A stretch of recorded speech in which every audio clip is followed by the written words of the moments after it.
কবি নীরেন্দ্রনাথ চক্রবর্তীর লেখা বাতাসি কবিতার সারসংক্ষেপ নিয়ে এবং এই কবিতাটির প্রেক্ষাপট নিয়ে আজকের আমার এই আলোচনা।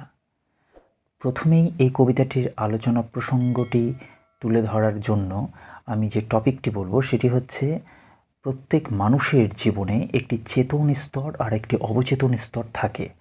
মূলত চেতন জগতে যা যা ঘটনা ঘটে তার সবটা আমাদের হয়তো মনে থাকে না, কিন্তু কতকগুলো ঘটনা বা খণ্ড বিষয় যেগুলো সচরাচর আমাদের জীবনে ঘটতে থাকে সেসবের কোনো বিষয়, কোনো ঘটনা আমাদের অবচেতন স্তরে জমা হয়ে যায়।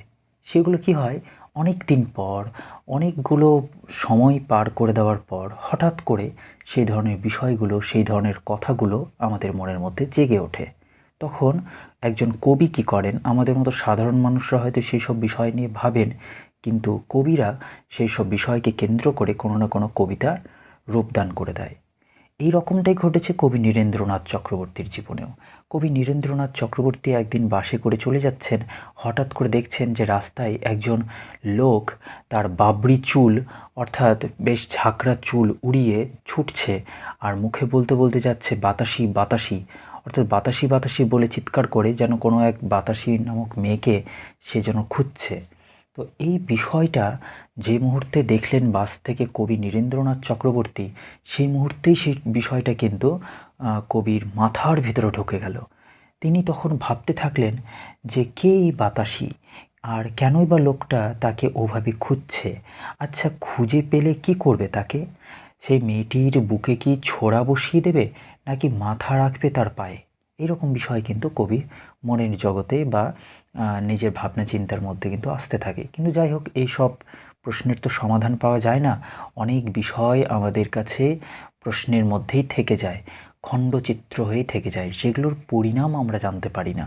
কিন্তু কি হয় যে সেই চিত্রটা বা খণ্ডচিত্রটা আমাদের অবচেতন স্তরে জমা হয়ে যায়, আর পরবর্তীতে কোনো না কোনো দিন সেটা আমাদের মনের মধ্যে জেগে ওঠে এবং আমাদের সেই কথাটা বারবার মনে পড়তে থাকে। কিন্তু কবির ক্ষেত্রে কি হয়েছে, কবি যেদিন ওই ঘটনাটা দেখলেন, বাতাসি প্রসঙ্গটা, সঙ্গে সঙ্গে সেদিন তিনি বাড়িতে ঢুকলেন, আর সেই বাতাসি কিন্তু আর পাওয়া যায়নি, বাতাসি প্রসঙ্গটাকে কিন্তু আর কবি দেখতে পাননি। কিন্তু কি হয়, ওই বাতাসি প্রসঙ্গটা তার মাথার মধ্যে ঢুকে যায়, ছেয়ে ফেলে তার চিন্তার জগৎকে, চেতনার জগৎকে। কবি কী হয়, বাড়ি ফিরেই তিনি লিখতে বসবেন সেটাও কিন্তু সম্ভব নয়, কারণ সেই মুহূর্তে কবির স্ত্রী ঘুমিয়ে রয়েছে, ভীষণ অসুস্থ। ঘরে আলো জ্বালালে তার ঘুম ভেঙে যাবে। অথচ এই প্রসঙ্গটা, এই কথাটা না লিখেও কিন্তু কবির উপায় নেই। শেষ পর্যন্ত অন্ধকারের মধ্যে হাতড়ে স্ত্রীর সেলাই মেশিন থেকে কাঁচি বের করে নিয়ে কবিতার শুরুটা লিখে ফেললেন দেওয়ালে। কি অদ্ভুত কথা! দেওয়ালে যে মুহূর্তে তিনি লিখে ফেললেন, সে মুহূর্তে কিন্তু বাতাসি কবিতার প্রেক্ষাপট তৈরি হয়ে গেল, সে মুহূর্তে প্রথম চরণ তৈরি হয়ে গেল।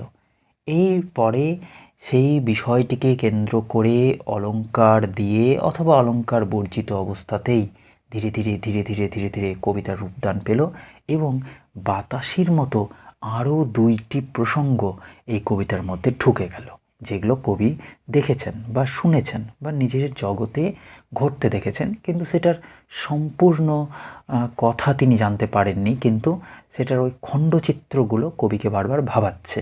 কবি বলছেন, এইসব ঘটনা আমাকে যেন গোয়ার মাছির মতো বারবার বিরক্ত করছে, বারবার মনের চারদিকে, ভাবনার চারদিকে, মাথার চারদিকে ঘুরফির করতে থাকছে। যেভাবে জীবনানন্দ বলেছিল, সেই একটি বোধ কাজ করে, বোধকে তিনি ভাঙতে চেয়েছেন, ভেঙে টুকরো করে দিতে চেয়েছেন, এমন কোনো চিন্তাকে তিনি বের করে দিতে চেয়েছেন মাথা থেকে, কিন্তু সেই চিন্তাটাই বারবার তার মনের মধ্যে, তার মাথার মধ্যে, তার হৃদয়ের চারপাশে ঘুরতেই থাকে। ঠিক সেভাবেই কিন্তু নীরেন্দ্রনাথ চক্রবর্তীর মনের মধ্যে, তার চেতনার জগতে এসে বারবার ভিড় করছে সেই সব বিষয়। তার মধ্যে একটি বিষয় সম্পর্কে বললাম, বাতাসি প্রসঙ্গ। দ্বিতীয় বিষয়টি হচ্ছে হেমাঙ্গ। একটি বাসের মধ্যে কবি বসে আছেন, আর সেই বাসের ভেতরে কোনো একজন ব্যক্তি অন্য একজন ব্যক্তিকে বলছে, ভাবতে হবে না, এবারে দুদ্দার করে হেমাঙ্গ ভীষণভাবে উঠে যাবে, দেখে নিস।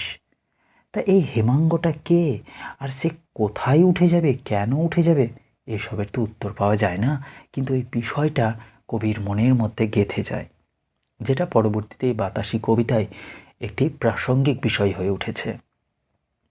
এই বাতাসি আর হেমাঙ্গ প্রসঙ্গ বাদ দিলেও আরও একটি চমৎকার চিত্র তিনি তুলে ধরেছেন এই কবিতায়। সেটি হচ্ছে একজন ছেলের সম্পর্কে। বলছে যে একটা ছেলে যে কিনা ট্রাম স্টপে দাঁড়িয়ে থাকা অবস্থায় একজন মেয়েকে অদ্ভুত কঠিন স্বরে বলেছিল, চুপ করো, না হলে আমি সেই রকম শাস্তি দেব আবার। কবির কাছে প্রশ্ন, সেই রকম মানে কী রকম শাস্তির কথা বলেছিল ছেলেটা? কি অদ্ভুত, তাই না? এই ধরনের ছোট ছোট কথা, যেন ছোট ছোট গল্প, এই ছোট গল্পগুলোর যেন সবটা নাগালে পাওয়া যায় না, যেন শেষ হয়েও সেটা শেষ হয় না।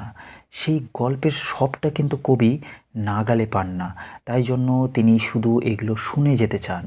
যেখানেই যান, বাঁশের মধ্যে, বাতাসের মধ্যে, হাটে বাটে মাঠে, যেখানে যান শুধু এই ধরনের খণ্ডচিত্র ভাসতে থাকে কবির চারপাশে, শুধু এই ধরনের কত কথা কানে আসে কবির।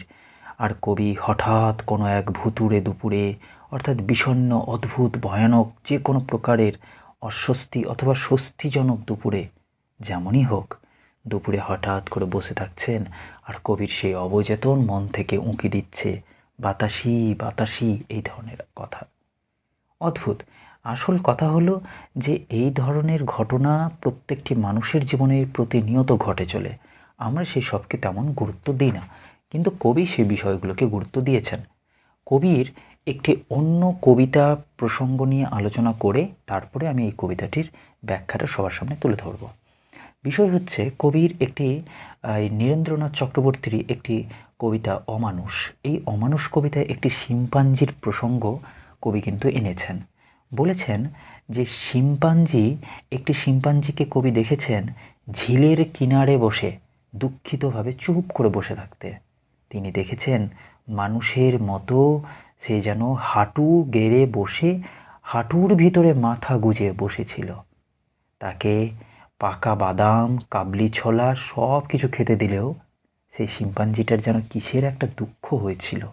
সে কিছুতেই খাচ্ছিল না, কারো দিকে তাকাচ্ছিল না, সে শুধু চুপ করে বসেছিল। কবির এই জায়গাতে গিয়ে, যেখানে আমাদের ভাবনা চিন্তা শেষ হয়ে যাওয়ার কথা, কবির সেখানে ভাবনা চিন্তার সূচনা হয়েছে। তিনি বলেছেন, তুমি শিম্পাঞ্জি মানুষের মতো হতে গিয়ে লক্ষ লক্ষ বছরের সিঁড়ি ভেঙে এসেছিলে, তবু মাত্রই কয়েকটা সিঁড়ি টপকাবার ভুলে তুমি মানুষ হওনি। এই দুঃখেই তুমি ঝিলের কিনারে বসেছিলে নাকি? অদ্ভুত কথা। শিম্পাঞ্জির কথা তো জানা যায় না, কিন্তু শিম্পাঞ্জির ওই যেখানে প্রশ্নচিহ্ন সেইখানে গিয়ে কবি নতুন করে কতগুলো কথা বানিয়ে নিল। ঠিক তেমনই বাতাসি প্রসঙ্গে হয়েছে, ঠিক তেমনই হেমাঙ্গ প্রসঙ্গ হয়েছে, ঠিক তেমনই বাস স্টপে দাঁড়িয়ে থাকা ছেলেটির প্রসঙ্গে হয়েছে। দেখি এবার কবিতাটা কিভাবে সুন্দর করে তিনি রচনা করেছেন। বাতাসি কবিতার শুরুটা এরকম, বাতাসি বাতাসি, লোকটা ভয়ঙ্কর চেঁচাতে চেঁচাতে গুমটির পিছন দিকে ছুটে গেল। ধাবিত ট্রেনের থেকে এই দৃশ্য চকিতে দেখলুম। বাস্তব জীবনে কিন্তু কবি নীরেন্দ্রনাথ চক্রবর্তী এই দৃশ্যটা দেখেছিলেন বাঁশের জানলা থেকে, কিন্তু তিনি যেন ওই বাঁশ বিষয়টা বলতে গেলে কি হলো, যে বাঁশ তো চলে আমাদের পরিচিত স্থানের মধ্যে, আর পরিচিত স্থানের মধ্যে তিনি রোমান্টিকতাকে খুঁজে পাননি। তার বক্তব্য হচ্ছে একটু ট্রেন থাকলে রোমান্টিকতাকে খুঁজে পাওয়া যেতে পারে, একটু দূর, একটু অন্যরকম জায়গা, সুতরাং ট্রেন প্রসঙ্গটা তিনি এখানে নিয়ে এসেছেন। তো তিনি প্রথমেই বলছেন বাতাসি বাতাসি বলে চিৎকার করতে করতে বা ভয়ঙ্কর চিৎকার করতে করতে একটা লোক একটা গুমটির পিছন দিকে ছুটে চলে গেল। ধাবিত ট্রেনের থেকে এই দৃশ্য কবি চকিতে দেখল। কে বাতাসি? জওয়ান লোকটা অত ভয়ঙ্করভাবে তাকে ডাকে কেন? কেন হাওয়ার ভিতরে বাবরি চুল উড়িয়ে পাগলের মতো বাতাসি বাতাসি বলে ছুটে যায়? কবির কাছে এটা প্রশ্ন হয়ে থেকে যায়। যাই হোক, কিন্তু ওই বিষয়টার উত্তর কিন্তু পুরোটা কবি পান না, অথচ ওই বিষয়টা কবির মাথার ভেতর ঢুকে যায়। গোয়ার যেমন মাছিগুলো ভীষণভাবে ভনভন করে, বিরক্ত করে, ঠিক তেমন এই টুকরো কথাগুলো যেন বারবার বারবার কবিকে ভাবাচ্ছে, কবির মনে আসছে। তাই বলছেন তিনি, টুকরো টুকরো কথাগুলি ইদানিং যেন বড় বেশি গোয়ার মাছির মতো জ্বালাচ্ছে। কে যেন কাকে বাঁশের ভিতরে বলেছিল, ভাবতে হবে না, এবার দুদ্দার করে হেমাঙ্গ ভীষণভাবে উঠে যাবে, দেখে নিস। কে হেমাঙ্গ? কে জানে এখন সত্যিই দুদ্দার করে সে কোথাও উঠে যাচ্ছে কিনা। কিংবা সেই ছেলেটা যে ট্রাম স্টপে দাঁড়িয়ে পাশের মেয়েটিকে অদ্ভুত কঠিন স্বরে বলেছিল, চুপ করো, না হলে আমি সেই রকম শাস্তি দেব আবার। কে জানে সেই রকম মানে কি রকম?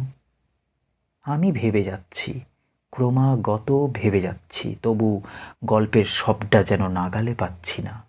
গল্পের সবটা আমি পাবো না নাগালে, শুধু শুনে যাব, শুধু এখানে ওখানে জনারণ্যে, বাসের ভিতরে, হাটে, মাঠে অথবা ফুটপাথে কিংবা ট্রেনের জানলায় টুকরো টুকরো কথা শুনবো, শুধু শুনে যাব। আর হঠাৎ কখনো কোনো ভুতুড়ে দুপুরে কানে বাজবে বাতাসি বাতাসি।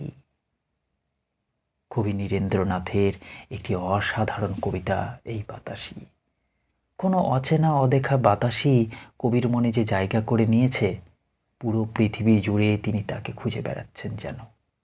ট্রেনে যেতে যেতে বাতাসির খোঁজে অস্থির একজন মানুষের ছবি তিনি মন থেকে মুছে ফেলতে পারছেন না। বাতাসিকে খুঁজে চলা লোকটির কথাগুলি কবিকে ভীষণভাবে জ্বালাচ্ছিল, তাই তো তিনি বলতে পেরেছেন, টুকরো টুকরো কথাগুলি ইদানিং যেন বড় বেশি গোয়ার মাছির মতো জ্বালাচ্ছে। পাশাপাশি কি হলো? বাতাসির ভাবনার স্রোত বেয়ে কবির মনে ভেসে ওঠে একজন হেমাঙ্গের মুখ, কিংবা ট্রাম স্টপে দাঁড়িয়ে থাকা ছেলেটির কথা। সেই ছেলেটির ট্রাম স্টপে দাঁড়িয়ে একটি মেয়েকে কি ভীষণ কণ্ঠে বলেছিল শাস্তি দেওয়ার কথা, তা কবিকে ভাবিয়ে তোলে। চুপ করো, না হলে আমি সেই রকম শাস্তি দেব আবার। আচ্ছা, সেই রকম বলতে সে কীরকম শাস্তির কথা বলেছিল তা তো কবি জানেন না, এবং সেই বাক্য কবির মনে কিন্তু ঘুরে ফিরে এসেছে। এসব কত কথা আর দৃশ্য আমাদের চারপাশে নিয়ত ঘটে চলে। কবির পারিপার্শ্বিক জগৎ ও জীবন সেভাবেই ঘটতে ঘটতে কবির আত্মিক জগতে প্রভাব বিস্তার করেছে। কবিতার সেই অবচেতন থেকে সেসব দৃশ্যদেরকে তুলে এনে কবিতার অঙ্গ করে তুলেছেন। সকল কর্মের ভেতরে যে দৃশ্যাবলী নড়ে চড়ে ওঠে, তা পূর্ণাঙ্গ গল্পের অবয়ব লাভ করে না কিছুতেই। কেবল এসব শুনে যেতে হয়, দেখে যেতে হয়। এসবই জীবনের ক্ষুদ্র সংস্করণ, সেসবকে জানতে হয় কেবল। তাই তো কবি বলেছেন, গল্পের সবটা যেন নাগালে পাচ্ছি না। গল্পের সবটা আমি পাবো না নাগালে, শুধু শুনে যাব। কবি এখানে ওখানে জনারণ্যে, বাসের ভিতরে, হাটে, মাঠে, ফুটপাতে, যেখানেই হোক, এমনকি ট্রেনের জানলাতে টুকরো টুকরো এই কথাগুলো শুনবেন, টুকরো টুকরো এই চিত্রগুলো দেখবেন। ব্যাস, এই তো জীবন। তারপরে কোনো একদিন হঠাৎ দুপুরে হঠাৎ করে কবির মনে পড়ে যাবে বাতাসি বাতাসি ডাক, আর তারপরে কাগজ কলম নিয়ে কবি লিখতে বসবেন কবিতা। আবারও নির্মাণ হবে কোনো এক বাতাসি নামক কবিতা। এইভাবে আমাদের চেতন আর অবচেতন মনের মধ্যে থাকা কতকগুলো বিষয়কে কবি এই কবিতায় রূপদান দিয়েছেন। এখানেই কবিতাটির সার্থকতা। তো যদি আজকের আলোচনাটা ভালো লেগে থাকে, তো পরবর্তীতে আবারও এই ধরনের আলোচনা বা কোনো টপিক নিয়ে যদি প্রয়োজন হয় কোনো স্টুডেন্টসের বা কারো, তাহলে অবশ্যই যোগাযোগ করবেন, কমেন্টস করবেন, শেয়ার করবেন ভিডিওটা। চ্যানেলে নতুন হয়ে থাকলে সাবস্ক্রাইব করবেন। ধন্যবাদ, সাপোর্ট করবেন।